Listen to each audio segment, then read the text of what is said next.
Muy buenos días, hermanos. Mi anhelo y oración por ustedes es que el Señor haga resplandecer su rostro sobre ustedes, que ponga en nosotros paz y que podamos, en medio de la situación que nos ha tocado vivir, tener gozo y alegría. Y como siempre, seguimos orando que Dios seque este virus.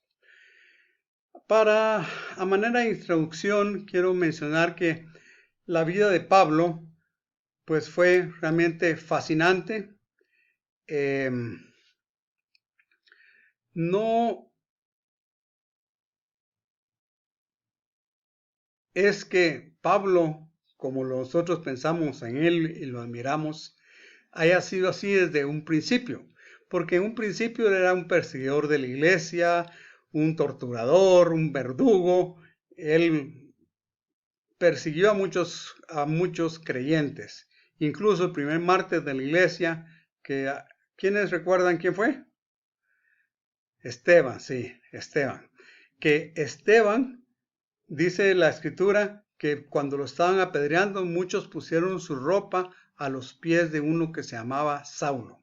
Y ese es nuestro querido y amado apóstol Pablo antes de convertirse. Luego, él pidió cartas a las sinagogas, se dedicó a perseguir a estos herejes, que eran estos cristianos que les llamaban la secta del camino. Y yo creo que el nombre de la secta del camino o el camino es porque lo que Jesús dijo en Juan 14:6, yo soy el camino, la verdad y la vida. Y nadie llega al Padre sino por mí. Y eso es algo que debemos de mantener siempre en nuestro corazón, porque hemos hoy en día aguado el Evangelio. Es que muchos dicen, pero es que Dios es misericordioso. ¿Cómo va Dios a desechar a alguien? No, no, no. Dios no desecha a nadie, pero Él ha mostrado un camino. No podemos llegar a Dios cada uno a nuestra manera. Entonces, pues eso es importante. Bueno, pero Pablo, regresando a Pablo, llegó a ser la persona que hizo más viajes misioneros, que fundó más iglesias y que Dios lo usó para establecer la doctrina de la iglesia. Él fue el que escribió la mayoría de epístolas del Nuevo Testamento. Cuando Dios le habla a Ananías, le dice que vaya a donde está Pablo y que ore por él para que reciba la visión. Y Ananías se siente desconcertado, pero miren lo que Dios le responde. Él es para mí un instrumento escogido.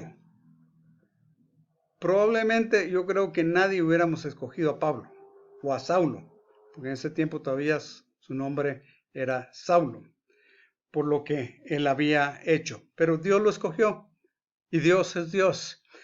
Él es para mí un instrumento escogido. Él va a llevar mi nombre a las naciones, a los reyes y a los hijos de Israel. Hoy en día realmente esta parte nos gusta mucho. ¿Cuántos no quisiéramos recibir una palabra de Dios así?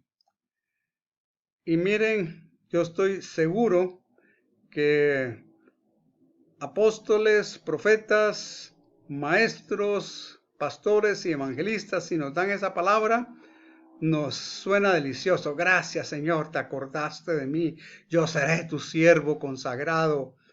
Gloria a Dios.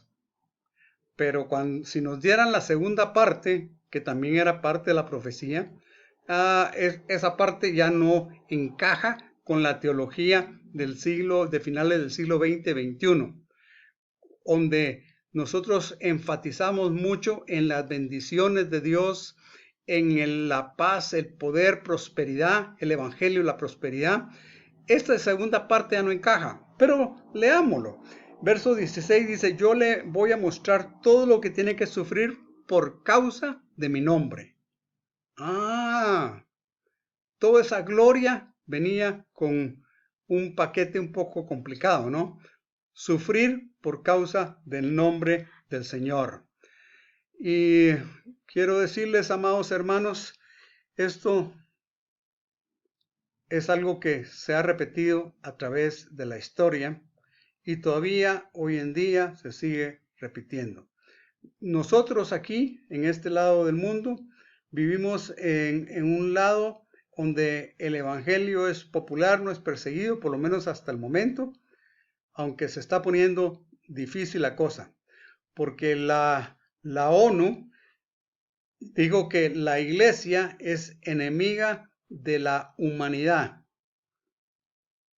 Ya vemos que en países como Argentina y otros más de Sudamérica se está bloqueando porque la iglesia, que es bastión de la verdad y el instrumento de Dios para traer lo justo a la tierra, se ha opuesto a aborto, se ha opuesto a la agenda LGTB y se ha opuesto a todas las cosas que van en contra de la palabra de Dios. Entonces, por supuesto, somos enemigos del movimiento progresista, entre comillas, porque esta situación, si se sigue dando, lo único que va a hacer es sumergir a la sociedad en una oscuridad muy grande.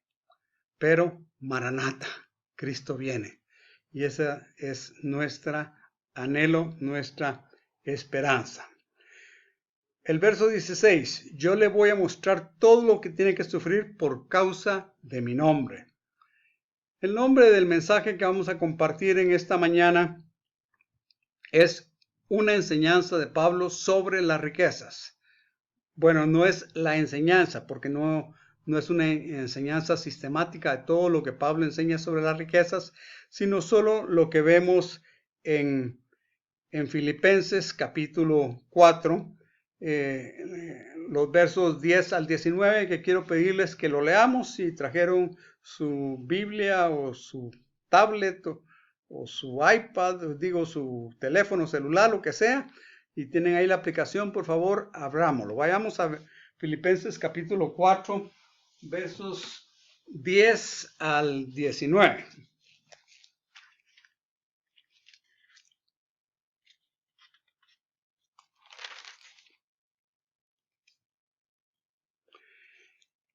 Grande ha sido mi gozo en el Señor, de que al fin han reanudado ustedes su cuidado por mí.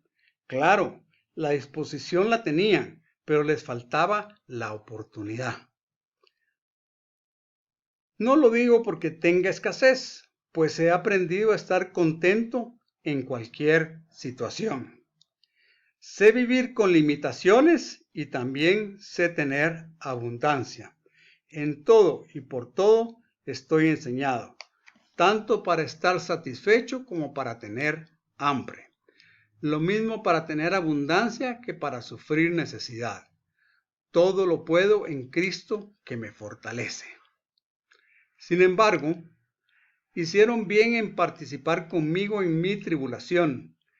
Y bien saben ustedes, hermanos filipenses, que al principio de la predicación del Evangelio, cuando partí de Macedonia, ninguna iglesia participó conmigo en cuestiones de dar y recibir, sino solo ustedes. Incluso a Tesalónica, una y otra vez, ustedes me enviaron para cubrir mis necesidades. No es que yo busque dádivas, lo que busco es que abunde fruto en la cuenta de ustedes. Pero todo lo he recibido y tengo abundancia. Estoy lleno y he recibido de Epafrodito lo que ustedes me enviaron, sacrificio aceptable de olor fragante y agradable a Dios. Así que mi Dios suplirá todo lo que les falta conforme a sus riquezas en gloria en Cristo Jesús. A nuestro versículo 20 no estaba escrito, pero leámoslo. A nuestro Dios y Padre sea la gloria por los siglos de los siglos. Amén. O sea, Pablo, para despedirse de esta carta que le escribe a la iglesia de los filipenses, agradece las ofrendas que le habían mandado para la obra. Bien, lo primero que quiero que veamos es que Dios es la fuente de todo. Toda habilidad natural que tenemos es por su gracia y debemos usarla para su gloria. No hay don, no hay habilidad que tengamos que no sea por su gracia. Y por supuesto, yo sé que todos quisiéramos tener algún otro tipo de habilidad que la que tenemos o la que Dios nos concedió o con la que nacimos, pero Dios es Dios y Él nos da una gracia a cada uno. Y nosotros debemos de ser agradecidos y saber qué es nuestro don natural y debemos de consagrarlo para Dios, usarlo para su gloria. ¿Qué quiere decir? ¿Qué quiero decir con esto? Si Dios tiene un oído musical y tiene la facilidad de tocar un instrumento y tienes una voz preciosa, bien, precioso. Y Dios te da la habilidad para componer música. Y si no la tienes, pídesela. Hazlo para la gloria de Dios. Miren, bueno, este no es el tema, pero como estamos hablando de esto, hoy en día muchas personas que reciben esa habilidad y que tal vez si lo hubieran recibido en el mundo o la usaran para el mundo, serían un éxito y harían mucho dinero. Pero hoy en día también la iglesia no se quiere quedar atrás, entonces quiere hacer canciones que sean populares. Y muchas canciones, si ustedes se dan cuenta, los coros ya muchas veces no mencionan el nombre de Jesús y casi suenan como si fuera una canción romántica. ¿Por qué? Porque las disqueras están exigiendo que esa canción pueda ser apta para cualquier público. Pero bueno, toda habilidad natural que tenemos es por su gracia y debemos usarla para su gloria, o puede destruirnos. No lo vamos a leer porque es muy largo, voy a narrarlo así rápidamente, pero por favor apúntenlo y lo leen cuando terminemos el mensaje o hoy en la tarde. Ezequiel capítulo 28, versos 11 al 19. Y este nos va a servir de ilustración a que la habilidad natural que tenemos, si no la usamos para la gloria de Dios, puede destruirnos. Aquí habla del querubín protector y es impresionante todo lo que dice. Dice que fue creado con una hermosura y que él tenía instrumentos y que toda la gloria que él tenía era única. Bueno, Dios lo creó así, fue Dios el que lo creó y lo creó así. Pero ¿qué sucedió? Él se llenó de orgullo y él anheló quitarle el lugar a Dios. Por favor, léanlo, es interesante, no nos podemos detener porque no nos daría tiempo. En el área de los bienes materiales de la riqueza, lo que tenemos del Señor lo recibimos, que no nos quepa la menor duda, y entonces si lo recibimos del Señor, debemos de usarlo para su gloria. Y usarlo para su gloria es que en lo que gastemos sea para un propósito, para los propósitos de Dios. Podemos gastar, obviamente tenemos que cubrir las necesidades de nuestras familias, y yo sé que según nuestro estrato social tenemos diferentes necesidades, eso pues no lo podemos negar, pero lo que sí es que lo que debemos de usar para el Señor, lo que debemos de hacer es usarlo para el propósito del Señor. Lo que nos queda debemos de usarlo para lo que el Señor quiere. O sea, lo que recibimos debemos de gastarlo para sus propósitos. Aprovechando, aunque no es el tema, no vamos a entrar en mucho detalle, pero como estamos hablando de finanzas, vale la pena mencionarlo. La mayordomía, o sea, cómo manejamos el dinero que recibimos, porque de su mano es que lo recibimos, empieza con el diezmo.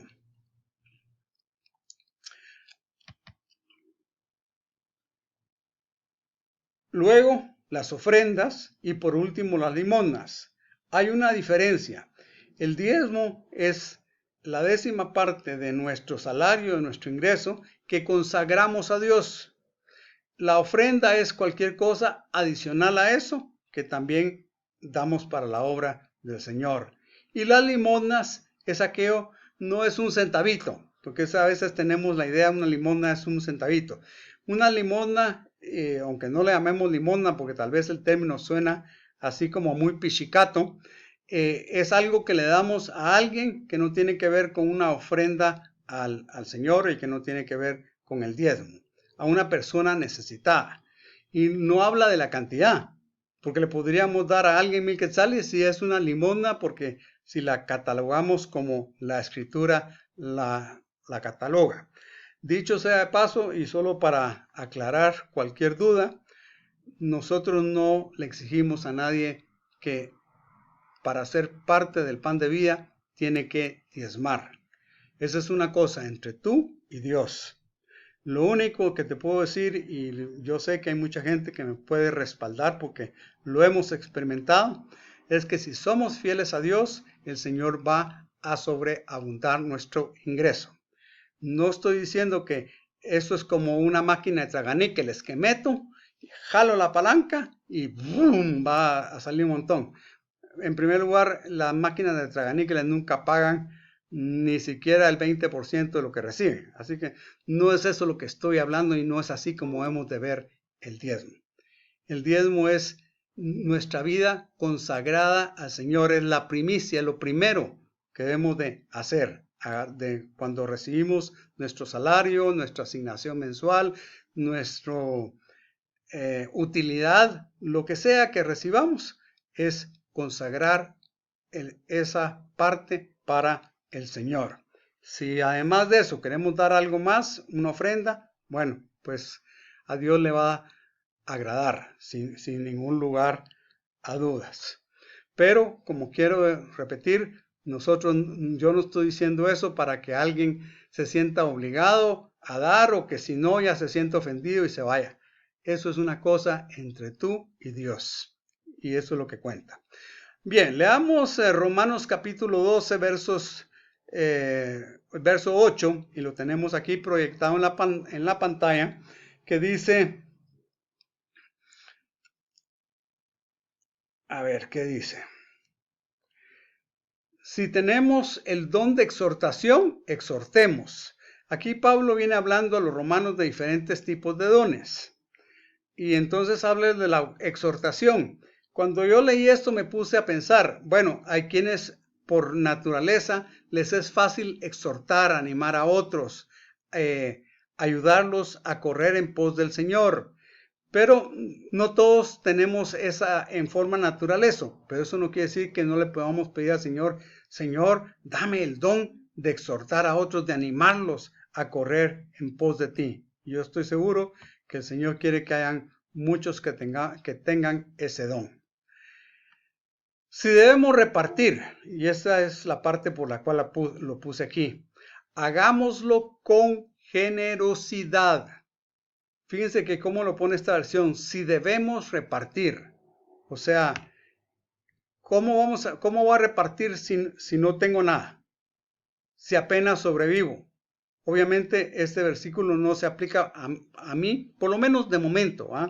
Si estoy en una crisis económica, no voy a poder repartir. Pero si Dios me ha bendecido, si Dios me ha abundado, obviamente es su voluntad que yo reparta. Si debemos repartir, hagámoslo con generosidad. Si nos toca presidir, hagámoslo con solicitud. Y si debemos brindar ayuda, hagámoslo con alegría. Quiero comparar esta escritura con lo que dice 2 de Corintios en el capítulo 9, versos 6 al 8. Pero recuerden esto, el que poco siembra, poco cosecha. Y el que mucho siembra, mucho cosecha. Cada uno debe dar según según se lo haya dispuesto en su corazón. Y no de dar con tristeza ni por necesidad, porque Dios ama a quien da con alegría. Y eso es algo que debemos de atesorar en nuestro corazón. Dios ama al que da con alegría. Entonces, cuando por necesidad, no des. Porque te miren, no des.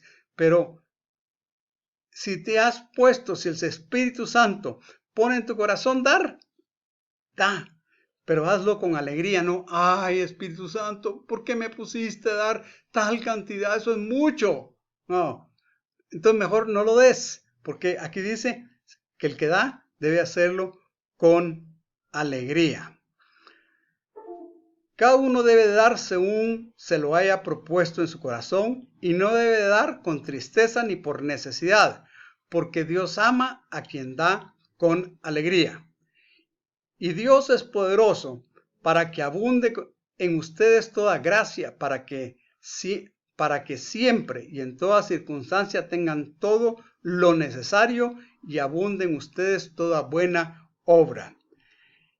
Que tengamos todo lo necesario y que abunde toda buena obra. A través de la historia, los cristianos han sido reconocidos como aquellos que se extienden al necesitado. Han habido hospitales patrocinados, financiados por iglesias. Obviamente tienen que ser iglesias muy grandes, pero en los Estados Unidos, a pesar de que en los últimos tiempos el corazón de muchos se ha enfriado y se ha vuelto de los caminos del Señor, es una nación cuyo cimiento fue la palabra de Dios. Y Dios los bendijo y los prosperó debido a eso. Y obviamente ellos caminaron en ese sentido. Tenemos que entender que es el Señor, el Dios del universo, el que decide a quién prospera. Yo sé que podemos ver la mano del Señor aunque no tengamos una gran prosperidad, pero podemos ver milagros. Y yo conozco a una persona que vive de milagros, literalmente milagros, pero es impresionante. Dios así ha decidido que esta persona viva. Bueno, George Mueller, el famoso hombre de los orfanatorios, él no tenía atrás una fundación, un grupo de gente millonarios que lo apoyaran. No, en el tiempo en el que él empezó eso, miren, lean la biografía de George Mueller, porque de veras que es impactante lo que Dios hizo a través de este hermano, sin dinero y sin un respaldo de una organización. Pero ¿por qué hizo Dios esto? Porque Dios quería mostrar su gloria y de veras la mostró en la vida de George Mueller. Pero en fin, el Señor del universo es el quien decide quién tiene y por qué.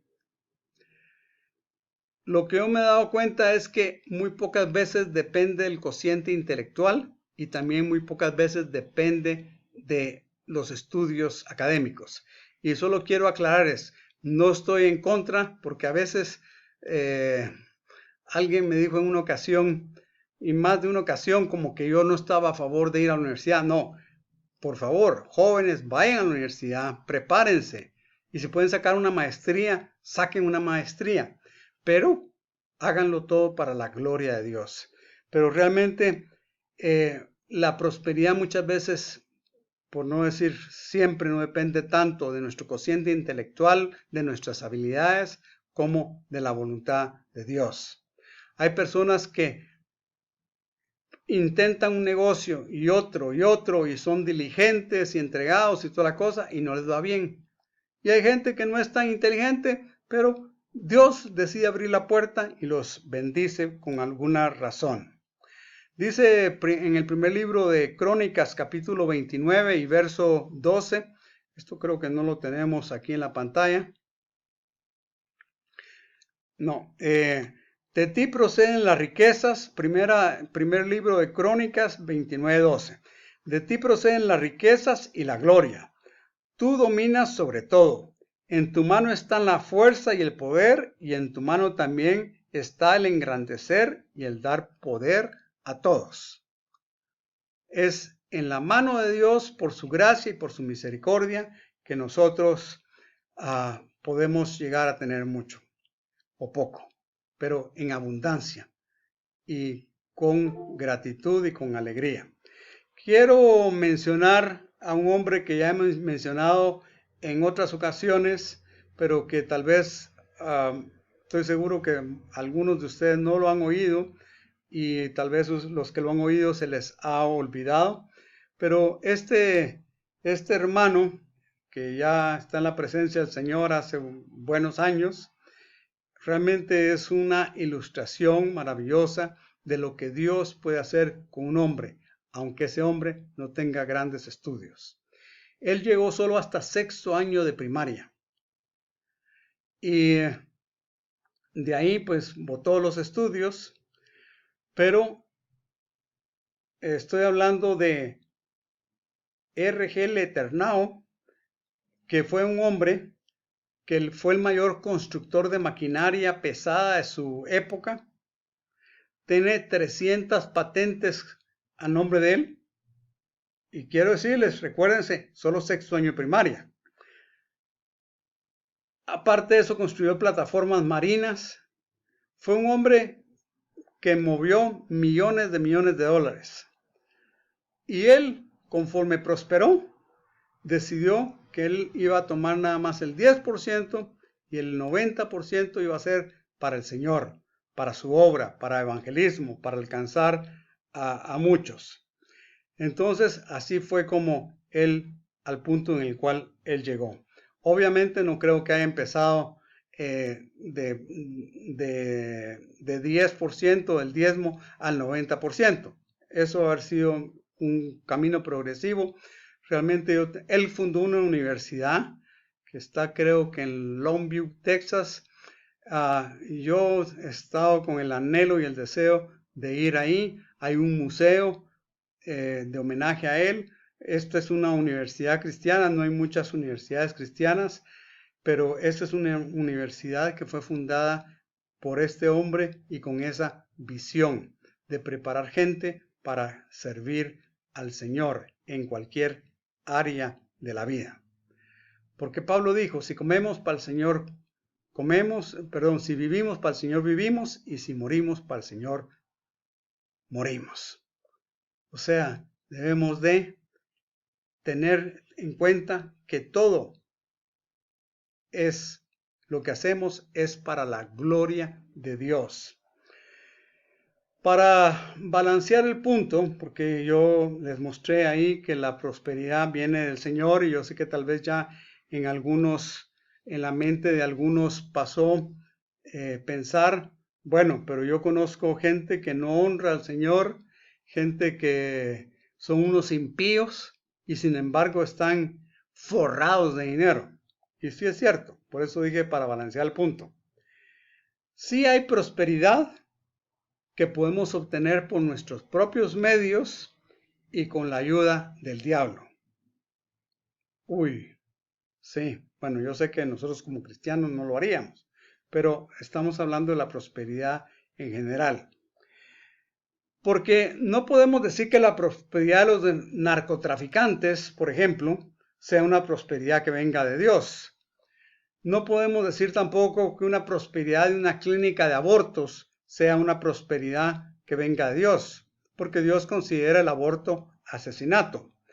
Ni la del tráfico de personas. Hoy en día está, creo que en el segundo lugar de actividad ilícita, así en forma institucional, así como el narcotráfico. Creo que es el número 1 y creo que el número 2 es el tráfico de personas.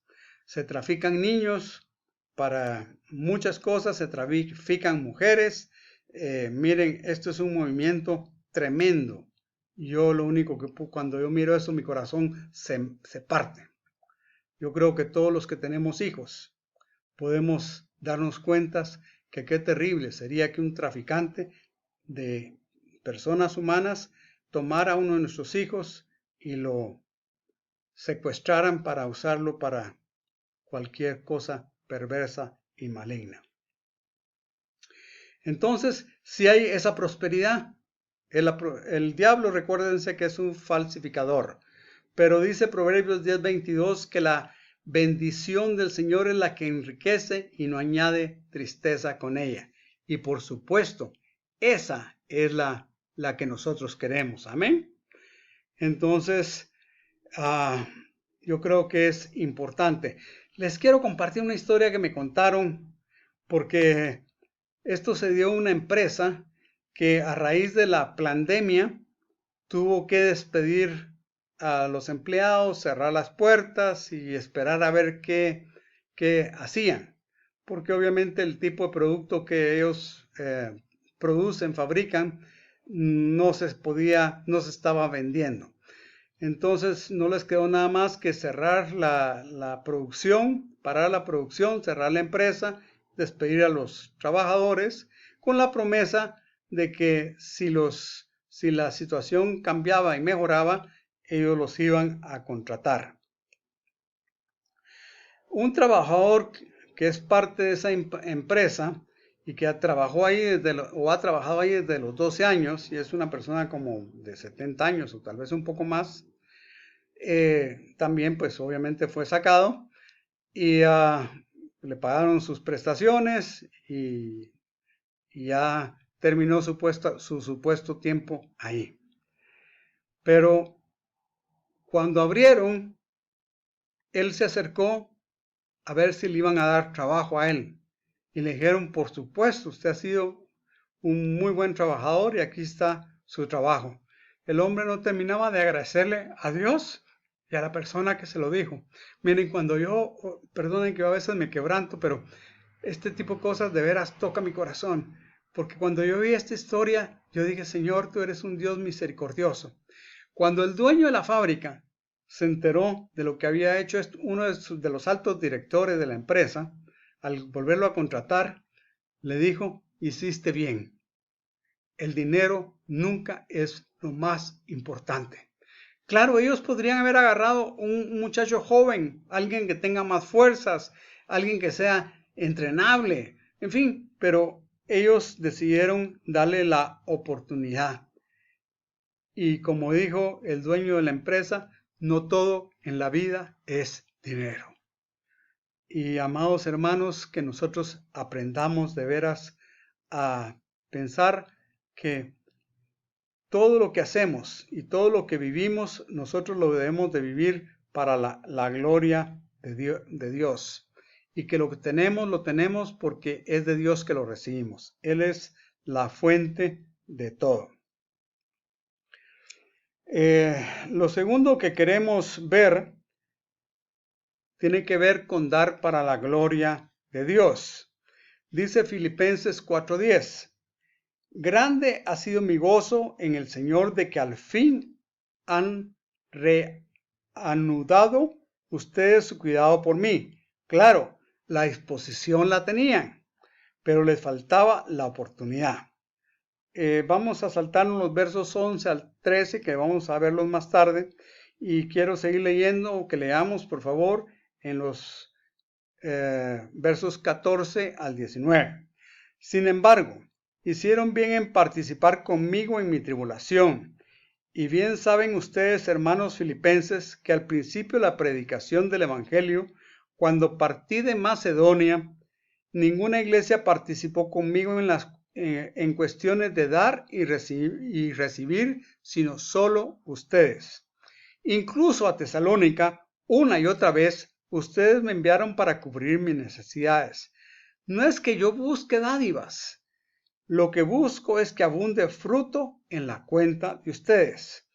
Pero todo lo he recibido y tengo abundancia. Estoy lleno y he recibido de Epafrodito lo que ustedes me enviaron.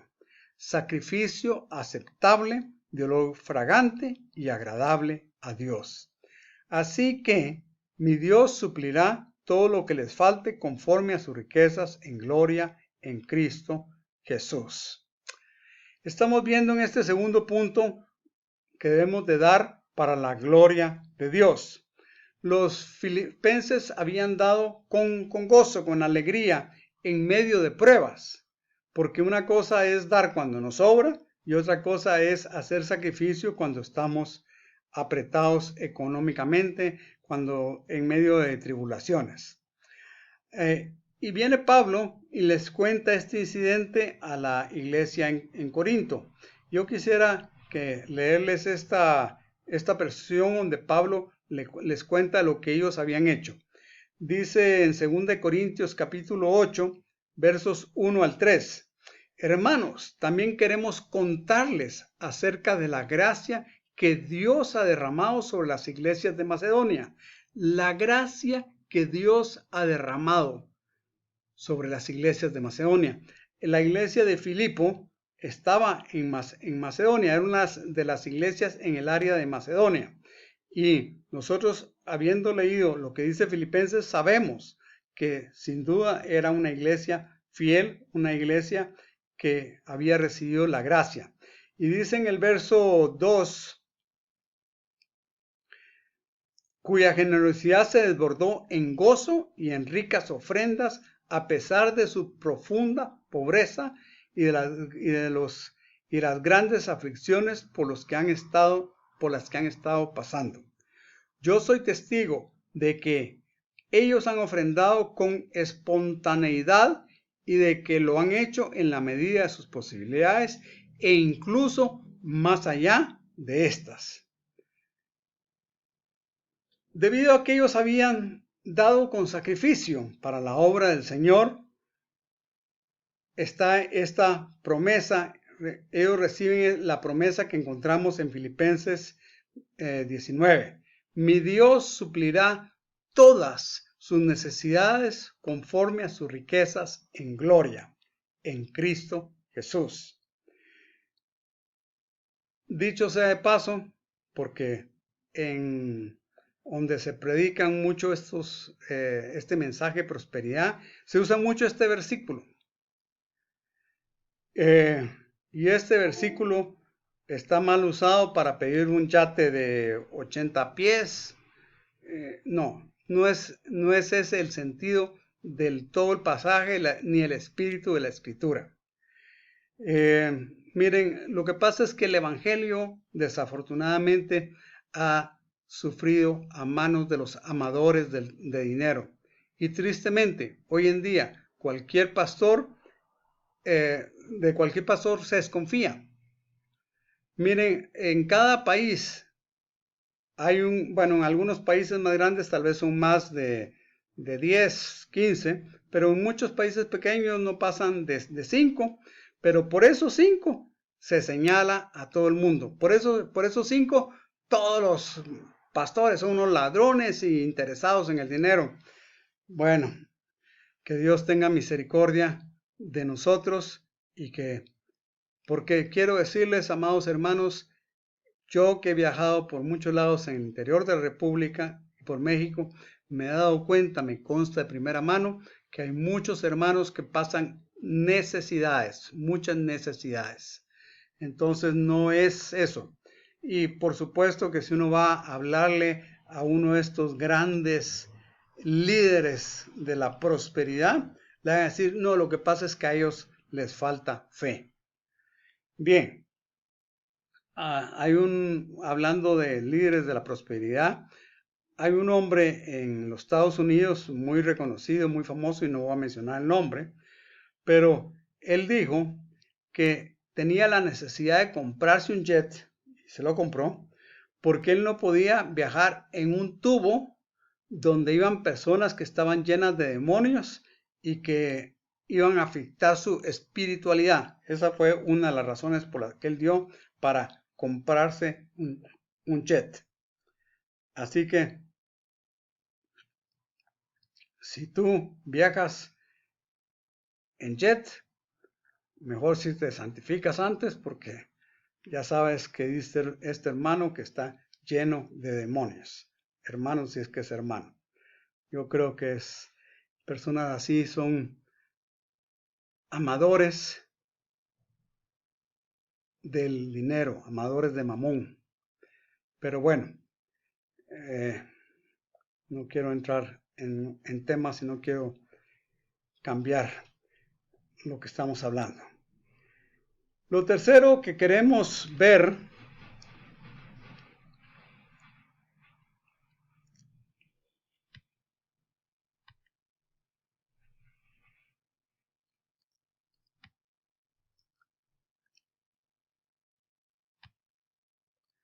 es que debemos estar preparados para cualquier situación económica.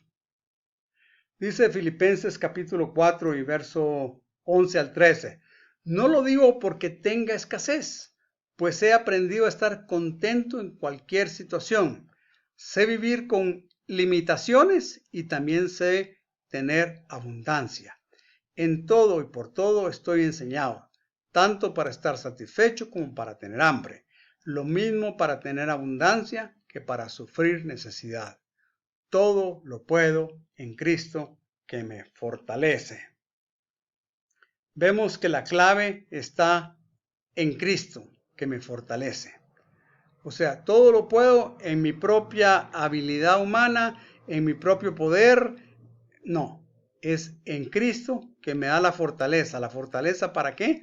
Para tener hambre, para padecer necesidad y la gracia para estar en abundancia. Sé vivir con limitaciones y también sé tener abundancia. Cuando es una tortilla con sal, lo único que puedo comer, estoy feliz de la vida. Cuando es un buen pedazo de carne, también estoy contento. Ese tipo de contentamiento es el que Dios quiere formar en nuestros corazones.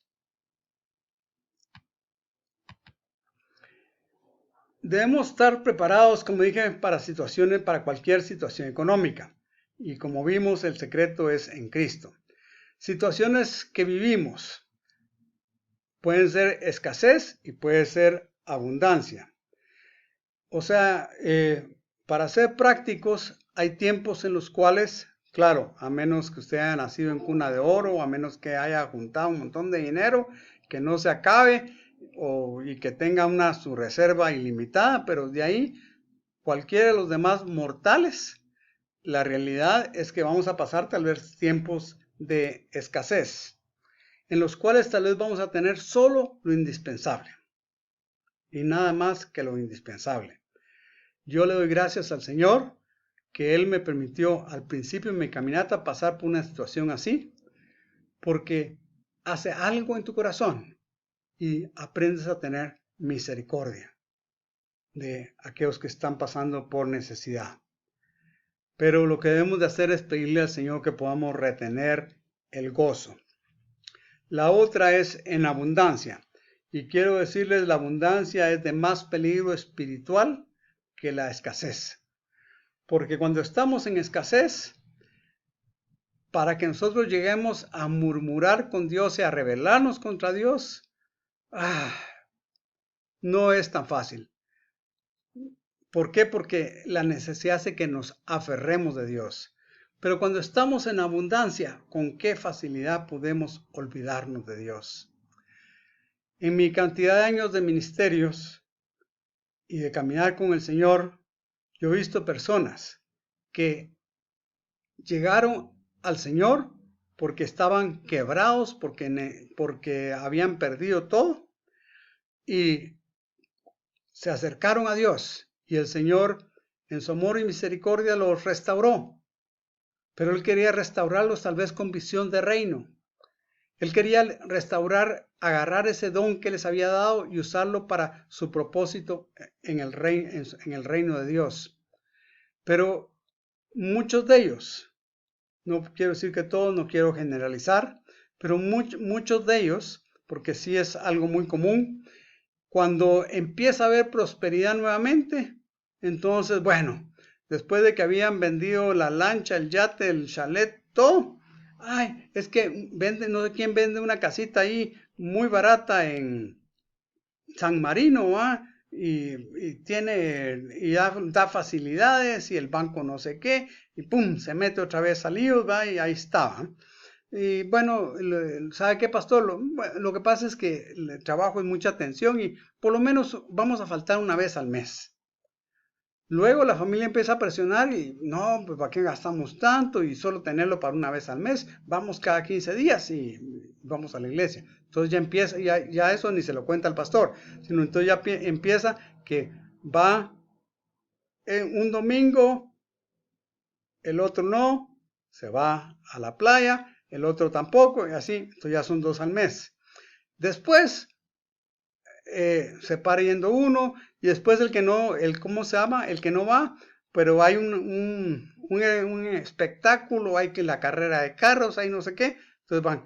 Y miren, poco a poco, la gente empieza a separarse. Aquellos que Dios ha restaurado, es impresionante ver cómo se pueden apartar del Señor. Este es un versículo que les animo. Yo sé que aquí tenemos empresarios para el reino, gente que Dios ha usado y quiere seguir bendiciendo para su gloria. Y yo sé que también hay otros más que el Señor quiere activar. Amado hermano y amada hermana, no necesitas 100 ideas, ni siquiera 10, una idea que venga del Señor. Y el Señor puede darte la habilidad de poner un negocio, una industria, lo que sea el negocio, que empieces a generar riquezas, no solo para tu familia, sino también para el reino. Entonces, te animo, porque las riquezas en sí no tiene nada de malo. El problema no son las riquezas, como vamos a ver un poco más adelante, sino es nuestro corazón. Y este es un pasaje clave. Si tienes ahí un bolígrafo, aunque no tengas dónde apuntarlo, por favor, apúntalo y medita en él. Apúntalo en la palma de la mano y después léelo y medita en él. Dice Deuteronomio capítulo 8, versos 17 al 19. No vayas a decir en tu corazón, mi poder y la fuerza de mi brazo me han hecho ganar estas riquezas. Más bien, acuérdate del Señor tu Dios, porque Él es quien te da el poder de ganar esas riquezas, a fin de confirmar el pacto que hizo con tus padres, como en este día. Ese pasaje es vital. No te olvides. No digas en tu corazón, mi poder, mi habilidad, lo topado que yo soy, lo grande que yo soy, lo hábil que yo soy, me ha dado esta fuerza para hacer estas riquezas. Sino que acuérdate del Señor, porque Él es el que te da el poder de ganar esas riquezas. Amados hermanos, que nunca olvidemos que es por la gracia que nos da el Señor que estamos preparados para cualquiera de estas dos situaciones, no ya sea a escasez o a tener abundancia. Vamos a leer 2 pasajes más de la Escritura, ya vamos terminando.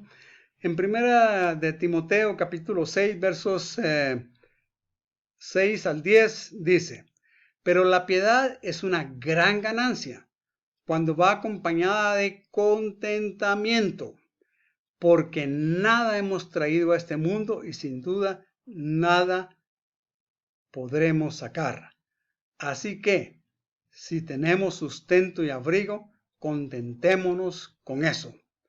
Muchos de los que quieren enriquecerse caen en la trampa de la tentación y en muchas codicias necias y nocivas, que hunden a los hombres en la destrucción y la perdición, porque la raíz de todos los males es el amor al dinero, el cual algunos por codiciarlos se extraviaron de la fe y acabaron por experimentar muchos dolores. No dice que el dinero en sí sea malo, el dinero es un medio. El problema no es el dinero, el problema es el amor al dinero. Jesús dijo, nadie puede servir a 2 señores, nadie puede servir a Dios y a las riquezas. La palabra original ahí es mamón, que es el Dios de las riquezas. Dios no comparte su gloria con nada, con nadie. Entonces no podemos servir a Dios y a las riquezas. Y lo que dice nuestro amado hermano Pablo, ya siguiendo con el pensamiento, es que es una gran ganancia cuando estamos con contentamiento. cuando nosotros lo que tenemos lo podemos usar para la gloria del Señor. Porque como dice, nada hemos traído a este mundo y sin duda nada podremos sacar. Seguramente ustedes ya han oído una historia que creo que fue Rockefeller, si no estoy mal.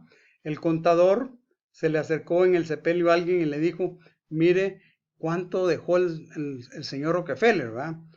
Pues obviamente le estaba diciendo cuánto dinero era el que había hecho. Pero el contador, un hombre muy sabio, le contestó todo. Nada hemos traído y nada nos vamos a llevar de este mundo.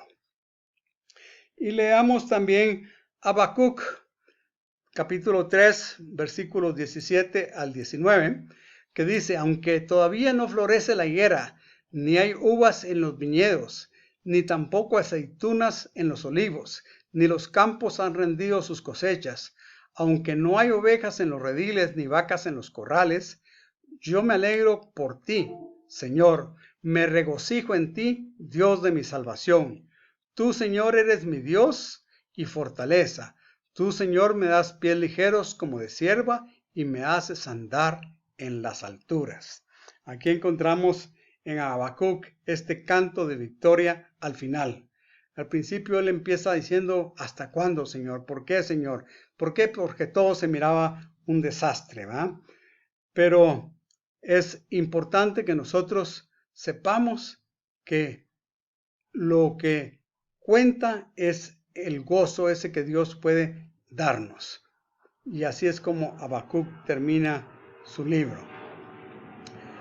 La promesa del Señor que vimos la semana pasada en Mateo 6:33, ¿qué dice?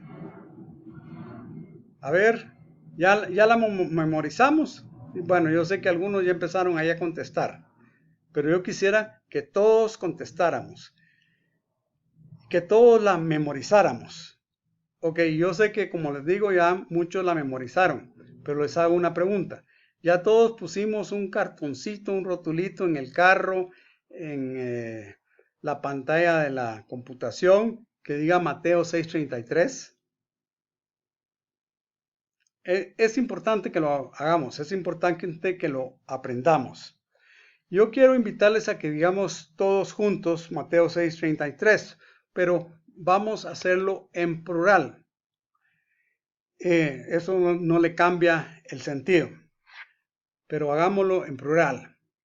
Yo sé que dice la versión más tradicional, dice buscad primeramente el reino de Dios, pero aquí vamos a poner en plural. Busquemos primero el reino de Dios y su justicia, y lo demás nos será añadido. Busquemos primeramente el reino de Dios y su justicia, y lo demás nos será añadido. ¿Por qué quise que lo hiciéramos en plural? Y en esta forma con el lenguaje actual. Para que nosotros nos compenetremos, que es algo que todos debemos de hacer, buscar el reino de Dios y su justicia, y así vamos a tener todas las bendiciones que Él viene. Ahora, quiero que se lo digamos a nuestra esposa y que la esposa nos lo diga a nosotros. ¿Listos? Busca primeramente el reino de Dios y su justicia, y lo demás será añadido. Amén. Amén. Qué bien. Y por favor, digámoselo a los hijos. Hijo, hija, hablemosle a los hijos. La palabra de Dios, hablemos la palabra de Dios sobre ellos. Busca primeramente el reino de Dios y su justicia, y lo demás será añadido. Esta es una gran promesa de Dios. Nos está dando un orden y una promesa de que nada va a hacernos falta. La próxima vez que nos reunamos en espíritu, o sea, virtualmente, vamos a reflexionar sobre el tema de Mateo 6:33. Y quisiera invitarles a que oráramos, amado Padre. Gracias te damos por la oportunidad que hemos tenido de reflexionar en tu palabra, Señor, Yo te pido que tu palabra, que tú has prometido que no vuelve vacía, sino que hace esa obra para la cual tú la envíes, haga una obra en nuestros corazones en esta mañana. Amén. Amados hermanos, les deseo que sea una semana llena de bendición y de éxito, y que la sabiduría de Dios esté sobre sus vidas y la protección del Altísimo. Amén. Que Dios les bendiga grandemente.